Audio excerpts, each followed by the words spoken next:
വിശ്വാസം എന്നതോ ആശിക്കുന്നതിൻ്റെ ഉറപ്പും കാണാത്ത കാര്യത്തിൻ്റെ നിശ്ചയമാകുന്നു. എബ്രായർക്ക് എഴുതിയ ലേഖനത്തിൽ 11-ാം അധ്യായത്തിൽ 1-ാമത്തെ വാക്യത്തിൽ നമുക്കിത് വായിക്കാനായിട്ട് സാധിക്കും. അവിടെ വിശ്വാസവീരന്മാരെക്കുറിച്ച് എബ്രായർക്ക് എഴുതിയ ലേഖകൻ പറയുമ്പോൾ പ്രത്യേകമായിട്ട് എടുത്തു പറയുന്നൊരു വ്യക്തിയുണ്ട്, അബ്രഹാം.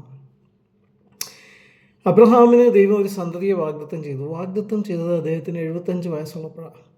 പക്ഷെ ആ യഥാർത്ഥ സന്തതിയെ ലഭിച്ചത് അബ്രഹാമിന് 100 വയസ്സ് പ്രായമുള്ളപ്പോഴാണ്.